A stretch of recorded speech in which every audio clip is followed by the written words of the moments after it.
Hello everyone, and welcome to another in the series of TerraSource Global Webinars. Today's topic is Impactors. My name is Jack Logue, and I'm happy to be your presenter today.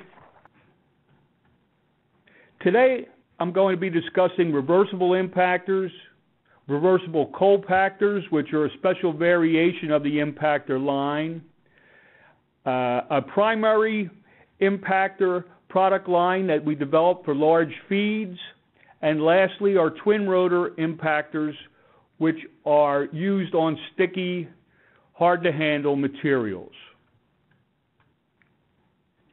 Let's get started with the reversible impactor line first, and we actually have three different products under this product line. Our CA line, which is our heaviest duty line, the CAL line, which is our most popular and medium duty crushers, and then our small CF and CC machines, which are 1 to 4 ton an hour small lab type machines, which are used on a variety of applications when our other crushers are too large. Basically, these all operate the same, so we'll discuss them generally. And most of the pictures that I show during the presentation will be of the CAL line. Our reversible impactor line is available in many sizes and up to processing 2,000 tons per hour. Now, most of our attendees look at an impactor and say, well, that looks like a hammermill, and you would be correct. In the TerraSource family, we differentiate between an impactor and a hammermill in the following way. An impactor is an open bottom machine which relies on impact only as its method of reduction, while a hammermill in our world is a machine that has internal grates or sizing mechanism and to control the output sizing. Hammermills will be discussed in a separate webinar that I'll be giving next month. So let's define an impactor more keenly.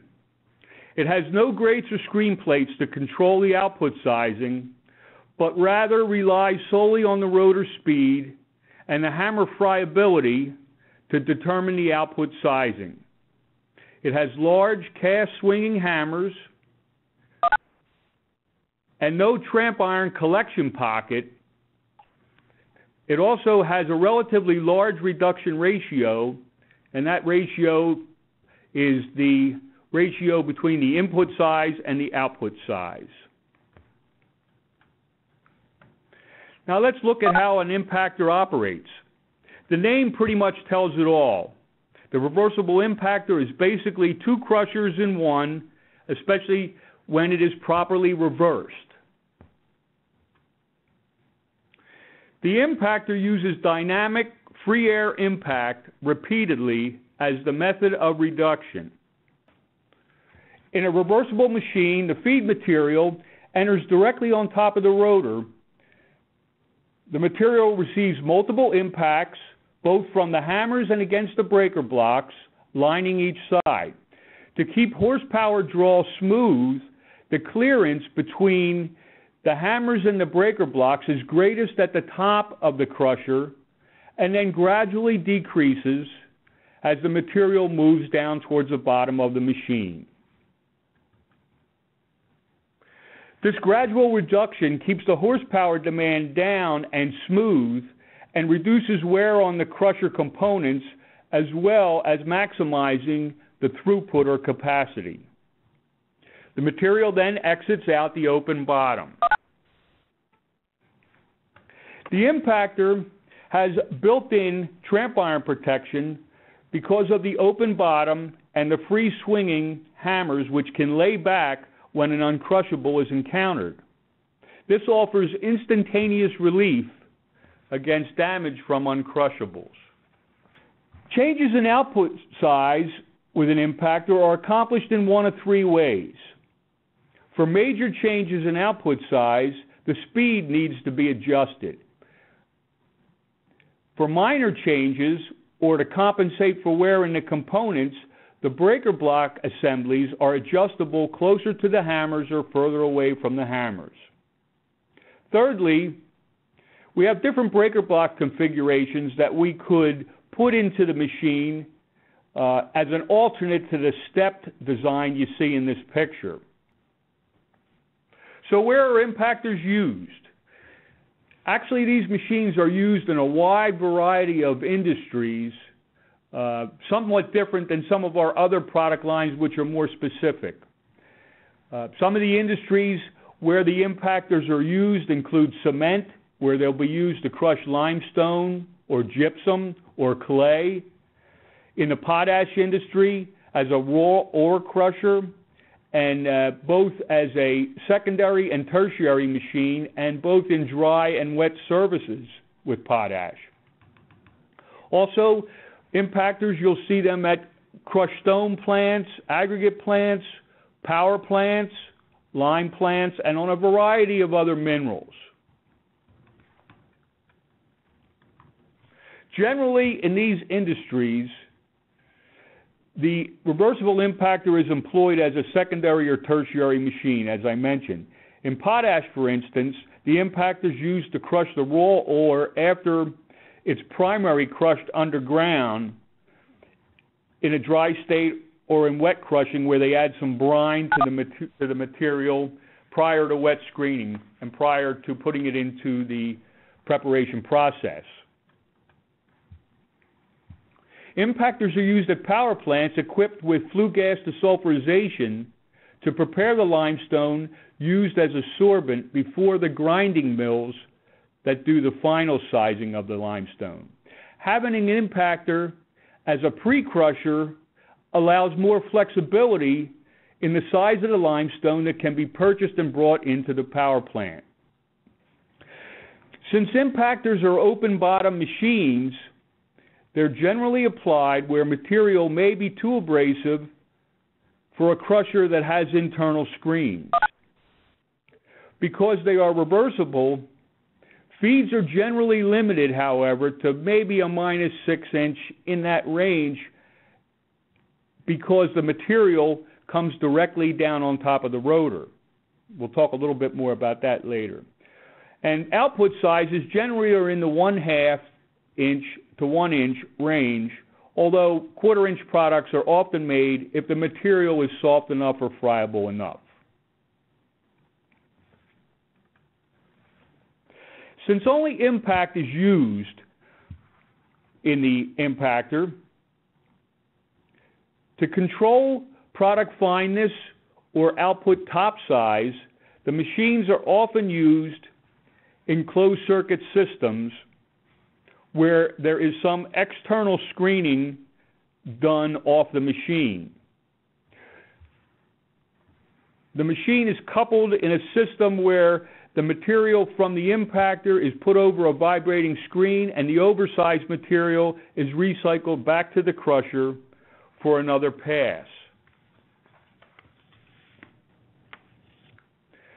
The crusher in this case must be sized not only for the new incoming feed, but also for the recycled load. These two loads, the incoming and the recycle, are known as the gross load, where the net load is the amount of product size material produced. To summarize then, reversible impactors offer the following benefits. The reversibility eliminates having to turn hammers by hand. With proper reversal, the hammer's face can be kept sharp and used throughout its life. Basically, the machine is 2 crushers in one. Wear is spread over both surfaces of breaker blocks and, as I mentioned, both sides of the hammers. It has built-in uncrushable protection, so it can be forgiving when tramp metal and uncrushables are fed to it. It's got an open bottom and free-swinging hammers which offer instantaneous relief. And because there's no internal screens, horsepower requirements are lower than a more conventional hammer mill with internal grates. And again, because you don't have any grinding or attrition in the machine, we're strictly using impact, the maintenance costs and the wear on the components are less than a more aggressive crusher. Now let's look at the impactors and how they're put together. Most of these pictures, as I mentioned, are going to be like our CAL line, although there's a couple that aren't. Basically, an impactor consists of a frame, a rotor assembly, and the breaker block assemblies. The frame is fabricated of steel plate. It has carbon manganese liners, which line the sides, and it will have hinged doors, which will expose the interior, and also access doors in the areas where the doors do not open. Here we see the hinge door open, and when it's open, you have access to the entire crusher interior. This is where somebody would stand when they're removing hammers. This gentleman in this picture is pulling the suspension bar out through the access hole above the breaker plate, above the bearing housing, excuse me. And as he would pull that out, there'd be another person that could take the hammers out, and you'd put them in the same way. In this view, you can also see the side liners that I was talking about, bolted to the sides of the frame, and the breaker block assembly, which is actually on the door. This is another picture of an impactor in the shop showing the removable sections, the hopper and the door, the part of the frame above the bearing housing where if you had to remove the entire rotor, that's where that would come out. But also this shows both of the side doors with the breaker block assemblies open, and this machine in this picture is equipped with hydraulic door openers, which is an option for opening the larger size machines. The breaker block assemblies, this is a typical one shown on this slide, are hinged at the top and feature cast manganese breaker blocks in most cases, which are reversible and interchangeable from top to bottom and with each other. This maximizes the life of the breaker blocks because the wear generally is not even all the way through all of the breaker blocks. The other advantage to having the blocks individual and identical is that you only need to stock one type of breaker block. The breaker block assembly is adjusted at the bottom through an adjusting bolt or the optional synchronous cage jacks, which I will show you in another photo. Smaller machines are equipped with the breaker block adjustment shown here, while the larger ones generally will have gear jacks. The rotor assembly is made up of a forged steel rotor shaft and then a series of discs from which the hammers hang. The suspension bars are run through the discs, and then the hammers hang from the suspension bars, and the whole assembly is supported on roller bearings in split cast iron housings. This is a complete rotor assembly shown in this view. Here's a sketch showing a combination of the larger end discs and the suspension discs separated by the spacer discs. The discs are slid on to the shaft and held in place by a key in the shaft, which fits into a keyway cut into each disc, and then everything is held tight by a disc clamp nut and a lock plate on one end. This is another view of the end disc with the suspension bars inserted, and then here you can see the suspension discs also. Here's also a good shot of the lock nut at the end, and after this I have some pictures of the bearings and the hammers. Our hammers, as I say, are free swinging hammers, and they hang from suspension bars between the discs. Hammers are typically cast manganese, but other alloys are available. Hammer weight varies as the size of the machine varies. Generally, the hammers in our impactors vary anywhere from a 16-pound hammer up to a 200-pound hammer. Manganese is used in most of the cases because it offers a good combination of ductility, forgiveness of uncrushable material, and work hardens in rock service.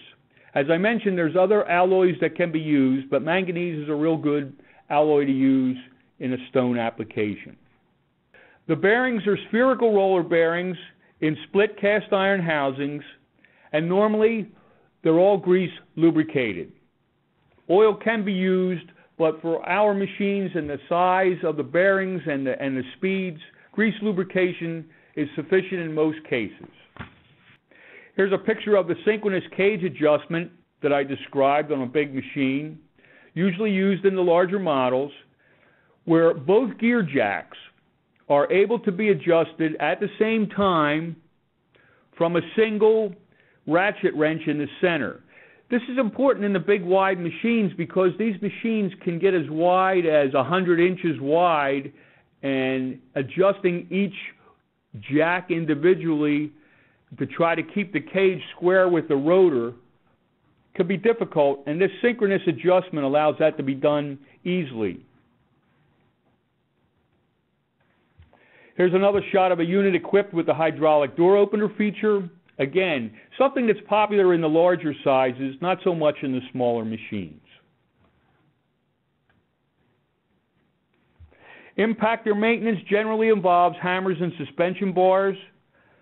Suspension bars are pulled out through this opening in the frame that's above the bearing housing, and as the bars remove, the individual hammers are pulled out.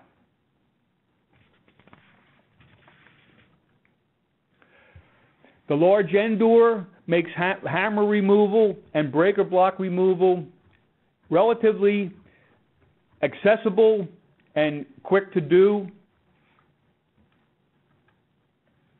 Side liners are also accessible when the end doors are opened. And here you see the suspension bar being removed, as I mentioned previously. One of the nice features about our machines is that all of the rotor shafts are drilled for hydraulic bearing removal. It's drilled axially along the shaft and then radially under the bearing mounting taper. This allows oil to be pumped in under the bearing, freeing the bearing off the taper and allowing the bearing to be removed without using a bearing puller. What's done in this case is the bearing lock nut is just backed off, not removed. Then the oil is pumped into the hydraulic bearing removal, and it pops the bearing free from the taper. That pretty much does it for the reversible impactor line. Now let's talk about a variation, our Coalpactor line. The Coalpactor line was originally developed for the steel industry to prepare coals for the coke ovens. The steel mills had been using hammer mills. Again, we're back to that. That's machines that have internal cages. But the problem with that was the cages became plugged when wet coals were encountered, and a lot of times in the steel mills, additives are put on the coal before the coal is crushed and before it's charged to the ovens. The material that they might put on the coal made it stickier than it was just from the water. The other problem with the hammer mill in this application was that it did create a lot more fines than were really desired. The first Coalpactors had breaker block assemblies that only came to about 3 o'clock, as you see in this photo. A dust deflector was installed in the bottom half of the frame to try to control airflow. The output size produced from the Coalpactor was about 80 to 85% minus an eighth, with a minimum of minus 100 mesh. Absolute control of the top size was not really required, hence being able to use the open bottom machine. When the circulating fluid bed boiler market came along, the feed size requirements to the boiler were very similar to what the coke ovens wanted. But Better top size control was required for feeds to the CFB. Additionally, fuels that could be burned in the CFB, such as petroleum coke, waste coals, were sticky and would plug a conventional hammer mill. This is what drove us to develop the latest design of the Coalpactor, which we call the FB design. What we did in this case was, in order to better control the output sizing, we lengthened the crushing path. Here's a shot showing the old Coalpactor that was used for the steel mills and the new Coalpactor, where we actually bring the cages all the way down to maybe the 7 o'clock and the 5 o'clock position. Again, what we were trying to do here was to get more impacts, do a better job of controlling the top size, the output top size.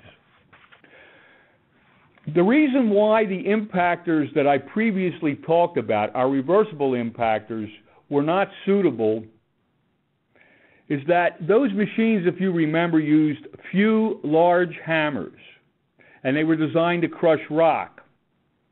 The crushing chamber was not suitable for the relatively small output sizes that we required by the CFB. Because the feeds to the CFBs were small and friable, the manganese hammers used in our rock impactors would not work harden. Instead, we use our forged steel hammer, which is differentially heat treated to about 500 Bernal as it is installed in the machine. It does not need to work harden.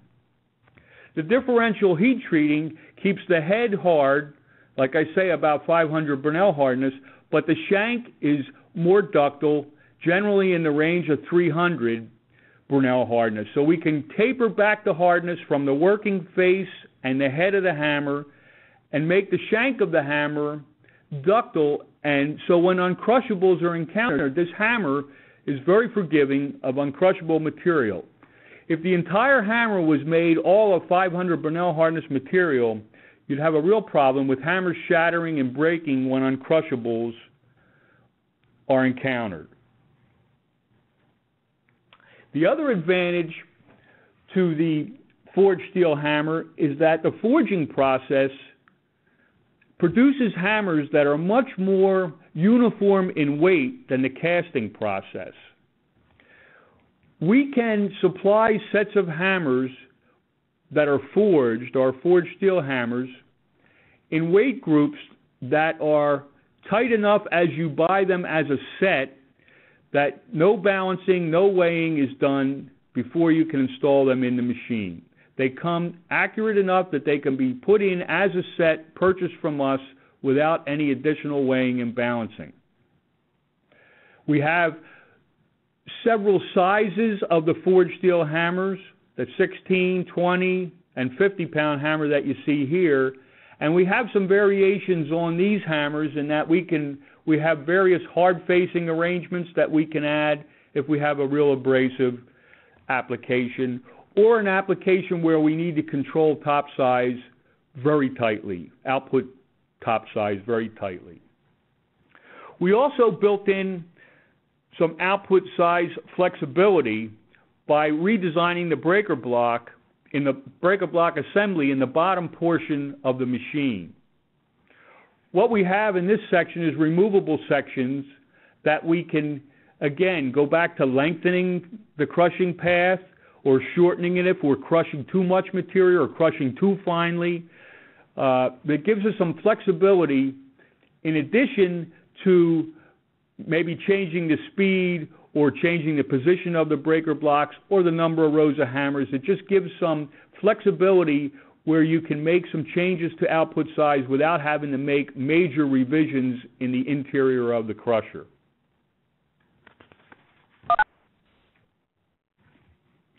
The breaker block assembly is, of course, adjustable to compensate for wear. And as I mentioned with the impactors, adjusting this breaker plate assembly in and out does make small changes in output size. So now that's the Coalpactor line, which, as I mentioned, is a variation of the reversible impactor. It is a reversible impactor, but it has a different rotor assembly with different style hammers and a different breaker block assembly to handle the different types of feeds, that feeds like coal, feeds like petroleum coke, the more friable, smaller feeds. What I want to chat about just briefly is a line that's somewhat limited. We've not built a lot of machines, probably about a dozen of these machines, are primary impactors. This is a line which is a one-way or non-reversible type of impactor. This machine features a large feed opening. If you remember, with the reversible machine, since the feed opening was directly over the rotor, it can only be a certain size. You couldn't have a large opening above the rotor, or you would get a lot of material being driven out of the crusher as it tried to get in. So a reversible crusher by nature has a neck-down feed opening or a restricted feed opening to direct the material directly on the hammers. In the primary type impactor, this machine has a large feed opening so it can accept large pieces of material, and it crushes against a couple of breaker plates which hang from the frame. It's open on the bottom, and this is a machine that was developed originally for use with oil sands, but could be applied to other materials, limestone, gypsum, other materials that may not be so abrasive that we might use a jaw crusher or a gyratory crusher, but be able to make a large reduction ratio that the impactor offers. Typical application would involve large feed, maybe 24 to 30 inch feeds, and produce maybe a 4-inch or so output. So keep in mind this is a primary machine, and then of course that 4-inch output might go to some type of a secondary, a roll crusher, impact crusher, hammermill, whatever. Impact crushing also allows for some differential crushing, which is true over across all the machines I talked about today. One of the things that's done with impact crushing is if you have a material that's combined where the two friabilities of the material are different, by putting them in an impactor you can crush them and put them over a screen, and a lot of times the larger material will be the harder material, the softer material will go through the screen, and you can separate the materials. You can actually do some beneficiation of the material by impact crushing it. Here's a typical rotor assembly. And this employs 4 rows of staggered hammers. The staggered hammers are used to smooth out the horsepower draw and to allow space for the material to get in front of the hammers. And in this case, the hammers are 200 pounds on this rotor. Just to give you some data on our typical rotor like this, it might have 4 rows of hammers, but it'll have 2 rows of 7, 2 rows of 6.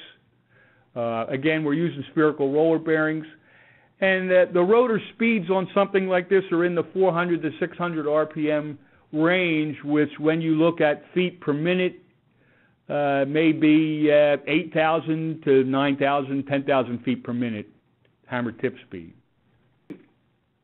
Lastly, today I'd like to just briefly talk about our twin rotor impactor, which is a special machine that we've applied at cement plants, brick plants, to crush clay, phosphate rock, relatively a brick material that's sticky. But one place we've also used these machines is on remediation projects. In a remediation project, the material the crusher's got to be rugged enough to handle, say, the bricks and the concrete and the asphalt, but also you may have mud and soil and other things that are scooped up in the remediation process. So a machine of this type makes a good application because it's a rock impactor, but it's also open inside more than some of the other machines I talked about today. Here's a machine that is going to a cement plant. The machine comes in sizes up to 300 tons per hour, and that's about what this machine was sold for to crush clay at a cement plant. Basically, this machine features two rotors which rotate towards each other, and each is driven by its own motor. Think of these rotors in this machine very similar to the rotors that I described when we talked about the impactors at the beginning of this presentation. Again, this machine, the dynamic impact is the method of reduction. Internally, it has smooth liners, which tend to resist buildup more than the step blocks I showed in the other machines. These liners are also offset from the frame, so that if you have an external heat source, heat can be run up behind the liners, keep the liners hot, and keep material from building up on the liners. Basically, the two rotors run towards the center, and then at the bottom between the rotors, there's an anvil assembly against which the material is crushed and which really does the final sizing before the material exits the machine. Control of output sizing here is not real tight, as you can imagine, with an open machine like this, but the idea with this machine is to be able to handle sticky materials and break the lumps down. Components are similar in the materials of construction as what I described with the impactors earlier.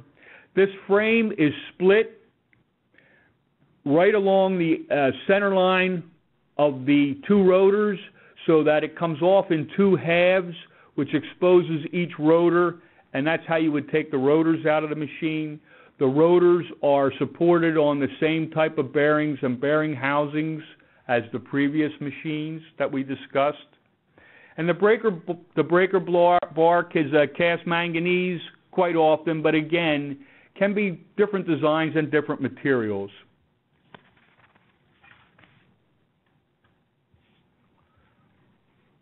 Again, this rotor, think of it similar to the other impactors using T-head hammers. This machine comes in three different sizes. The hammers are 60-pound and 78-pound as you get into the bigger machine, but typically you can see it's a big, really a rock-type hammer. T-head for full coverage over the rotor. Again, these rotors are drilled for a couple of different arrangements of hammers, if you will. You could, in the same rotor assembly, you could put 2 rows, 3 rows, or 6 rows of hammers. Generally, you wouldn't put 6 rows in. Think of the extra holes that would give you 6 as a spare set of holes for the 3-row arrangement. If 6 rows of hammers in a machine like this, you'd have to have a very high height of drop to be able to get material to penetrate into the hammer circle. Again, the shaft, the forged steel shaft, and the bearings, very similar to what we have with the other machines. That's all I have today. I want to thank everyone for joining us, and now I'll entertain any questions you have, and I enjoyed speaking with everyone. Jack, would you discuss a little bit with regard to pin crusher in an application involving potash versus the Gunlock unit? Sure. Generally what's used is the impactor would be used as, say, the secondary machine, if you will, on the raw ore, and then the Gunlock, the roll crusher, is really the machine of choice at the back end of the process, the compactor flake. But also, as yields become more and more crucial in potash, we're seeing the roll crushers also be used as tertiary machines. In other words, you might have a roll crusher, whether it's a single roll or a double roll underground. We just sold a nice big double roll crusher for underground at one of the mines. And that might be a primary crusher. And then when the stuff comes up on surface, generally they are using an impactor in the first stage to take the, say, 6-inch material and crush it down to about a ½ an inch. And then we're seeing the roll crushers used after that. The roll crushers, just to finish up on that, the roll crushers tend to be preferred when you start to get into the process and you don't want to generate any more fines, such as with the compactor, where you want to just reduce the material just enough to make it usable and not have to recycle more material back to the compactor. So one of the rules that I kind of use is when the sizing is more critical and more tight, then you might want to think about the roll crusher because it's going to give you a more tight sizing and less fine. I hope that answered the question. Thank you. You're welcome. Well, I thank everybody for joining us. If we don't have any more questions, I'll talk to you next time.